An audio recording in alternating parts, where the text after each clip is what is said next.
샬롬. 오늘도 하나님의 말씀 앞에 나오신 여러분 환영합니다. 우리 함께 기도하겠습니다. 하나님, 오늘도 우리에게 귀한 말씀 주시니 감사합니다. 항상 이 세상이 주는 두려움과 어려움과 곤비함으로 우리의 영혼이 지쳐 있을 때에 하나님 아버지께서 우리의 위로와 사랑과 용기가 되어 주심을 감사드립니다. 오늘도 이 말씀 가운데에 하나님만이 주실 수 있는 능력들 우리 영혼 가운데 허락해 주셔서 우리가 그 힘을 가지고 이 세상을 명예롭게 살아낼 수 있도록 말씀 가운데 역사하여 주시옵소서. 예수님의 이름으로 기도했습니다. 아멘. 오늘 함께 살펴볼 말씀 에스라서 3장 1절에서 7절, 에스라서 3장 1절에서 7절까지 함께 살펴보도록 하겠습니다. 오늘도 성실하신 우리 아버지 하나님을 찬양합니다. 바벨론 포로에서 돌아오는 이들에게 중요했던 것은 하나님의 약속이 아직 우리에게 유효한가? 이 질문이었습니다. 그들이 이 질문에 있어서 가질 수 있는 근거들은 7, 80년 전에 할아버지 선지자 예레미야가 함께 포로로 끌려오면서 해줬던 그 하나님의 약속, 너희가 70년간 바벨론 포로로 있다가 돌아올 것이다, 이 약속이었습니다. 그리고 본인들은 살지 못했지만 아버지와 할아버지 할머니들로부터 전해들은 예전에 그 유대 땅에 있었던 예루살렘 위에 있었던 성전의 이야기를 들었겠죠. 그런데 정말 70년이 지난 후에 당시 왕이었던 페르시아 왕 고레스가 정책을 급변시킵니다. 바벨론을 정복한 페르시아 왕 고레스가 각각 민족이 자신의 종교로 본국으로 돌아갈 것을 명했던 것이지요. 그 속에서 이 바벨론 포로 2세대들은 하나님이란 분의 신실한 성품을 믿고 신뢰하면서 이 길을 떠날 수 있었던 겁니다. 이제 드디어 도착해서 1절에서 제사를 드리게 됩니다. 이스라엘 자손이 각자의 성읍에 살았더니 7째 달에 이르러 일제히 예루살렘에 모인지라. 여기서 시기를 말해주는 단어와 장소를 말해주는 단어가 우리가 좀 살펴봐야 될 표현이겠습니다. 먼저 예루살렘이란 표현을 보시지요. 예루살렘에 모였다라고 되어 있어요. 모였다는 건 뭔 말이에요? 그 전에는 각자 흩어져 있었다라는 것이겠죠. 여러분, 1절 상반절에 이스라엘 자손이 각자의 성읍에 살았더니 이들이 자신들의 선조가 받은 하나님께 약속받은 분배받은 땅, 여호수아 시대 때 분배받은 그 땅으로 돌아가 그 땅을 지키면서 살았어요. 뿔뿔이 흩어졌죠. 이주해 와서 모여서 살아서 세력화를 시켜도 모자른 판에 그들은 하나님의 약속을 믿으며 뿔뿔이 흩어져 살고 있었다는 것이죠. 그러다가 하나님의 율법에 맞춰서 절기의 때 7번째 달이 되니 다시 예루살렘에 모였다는 겁니다. 7번째 달에는 대속죄일과 출애굽 광야 생활을 기념하는 장막절이 있는 큰 절기들이 모여있는 달이에요. 이들이 얼마나 하나님의 말씀대로 언약대로 살려고 노력하는지를 우리는 이 구절을 통해서 알 수 있겠습니다. 그런데 여러분, 그 다음 본문에서요, 의미심장한 표현이 나옵니다. 2절부터 4절입니다. 요사닥의 아들 예수아와 그의 형제 제사장들과 스알디엘의 아들 스룹바벨과 그의 형제들이 다 일어나 이스라엘 하나님의 제단을 만들고 하나님의 사람 모세의 율법에 기록한 대로 번제를 그 위에 드리려 할세, 무리가 모든 나라 백성을 두려워하여 제단을 그 터 위에 세우고 그 위에서 아침 저녁으로 여호와께 번제를 드리며 기록된 규례대로 초막절을 지켜 번제를 매일 정수대로 날마다 드리고 그 후에는 항상 드리는 번제와 초하루와 여호와의 모든 거룩한 절기의 번제와 사람이 여호와께 드리는 기쁜 예물을 드리되 3절에 보니 무리가 즉 바벨론 포로 2세대 무리들이 어떤 감정을 가지고 있었대요? 두려워하고 있었대요. 모든 나라 백성, 자신들 주변에 있는 모든 여타 다른 민족들과 국가들을 두려워하고 있었다. 여기서 우리는 바벨론 포로 2세대들의 상황을 조금 더 생각해 봐야 하겠습니다. 여러분 1세대가 끌려가니 유대 땅은 빈 곳이 많았겠죠. 그러니 이방 족속들이나 이웃 국가들이 좋은 자리를 차지하려고 들어와서 살았겠죠. 또 게다가 끌려가지 않은 유대인들이 거기에 또 남아 있었습니다.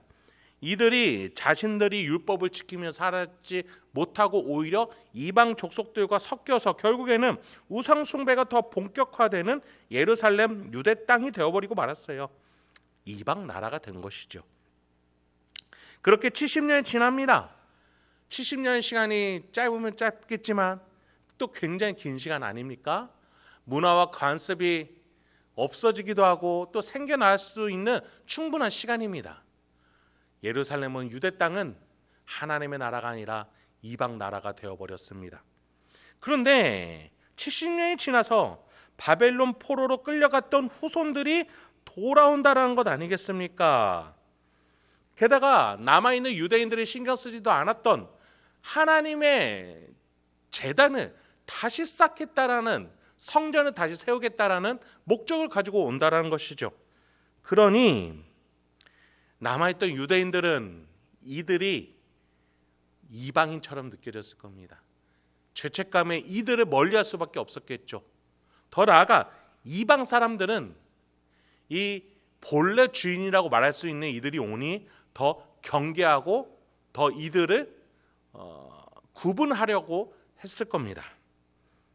그래서 이 바벨론 포로 2세대들이 각각 성읍에 흩어져 살았을 때 각각 마을마다 이 포로 2세대들을 결코 환대하거나 환영하지 않는 분위기가 있었던 것이죠. 그러니 3절에서 무리가 모든 나라 백성을 두려워했다. 이게 당연한 표현이겠죠.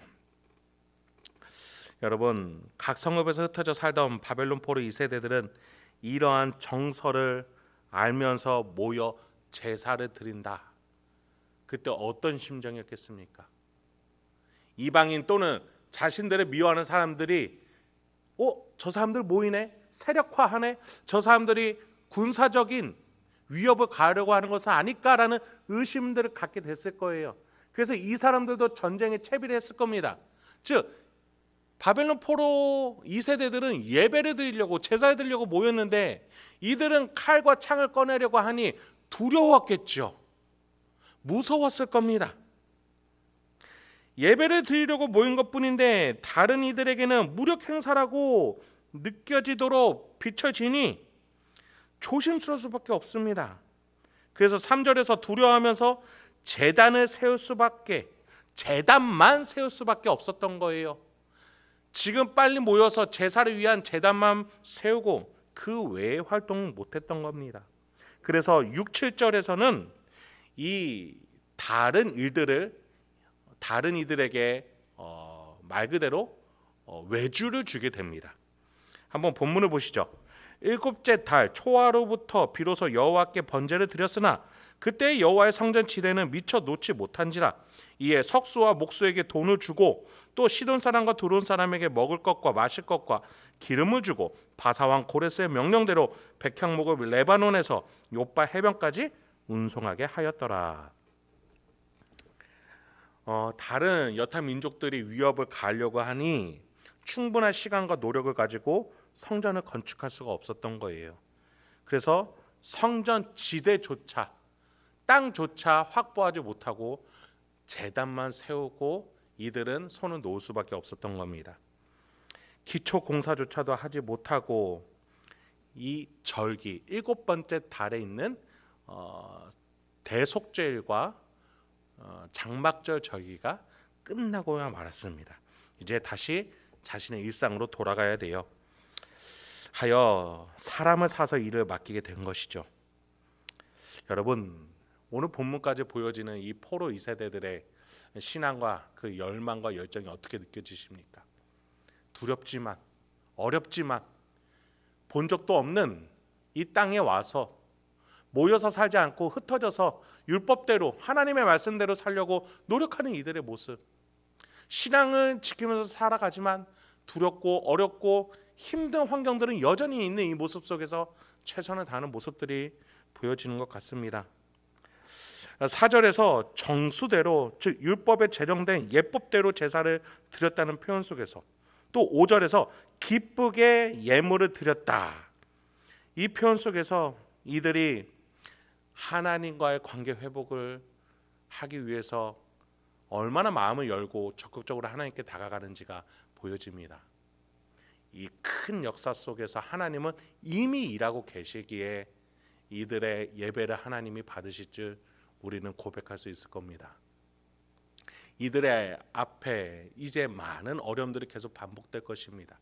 이들이 이 속에서 어떻게 하나님과 함께 이 시간들을 살아내게 될 것인지 한번 우리가 앞으로 지켜보면 좋을 것 같습니다.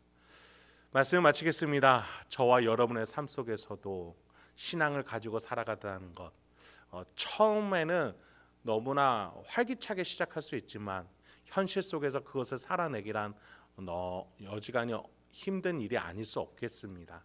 그래서 우리의 힘이 아니라 하나님의 약속, 하나님의 계획, 하나님의 능력을 우리가 붙들고 살아갈 줄 알아야겠습니다. 우리 안에 삼위일체 하나님의 약속 되시는 예수의 영 성령 하나님이 우리 가운데서 증거하고 계십니다. 그 하나님을 붙잡으면서 하나님의 능력으로 오늘도 말하시고 행동하시고 판단 결정하시면서 명예롭게 오늘 하루 살아가시는 저와 여러분, 승리를 하시는 저와 여러분에게 소망합니다. 함께 기도하겠습니다. 하나님, 오늘도 우리에게 귀한 말씀 주시니 감사합니다. 주여, 우리의 심령이 매 순간 매 때마다 하나님이 도우시는 은혜가 없다면 결코 선하게 살아낼 수가 없습니다.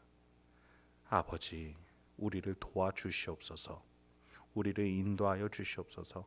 이 시간에 우리 심령 가운데에 충만히 임해 주시옵소서. 하나님을 찾는 자들에게 응답하여 주시고, 하나님을 붙잡고자 하는 자에게 손을 내밀어 주시고, 하나님을 향해 입술을 벌려 외치는 자에게 먹여 주시옵소서. 그래서 우리 성도님도 오늘 하루 속에서도 하나님의 은혜로 승리하며 명예롭게 살아갈 수 있도록 주여 도와주시옵소서. 예수님의 이름으로 기도했습니다. 아멘.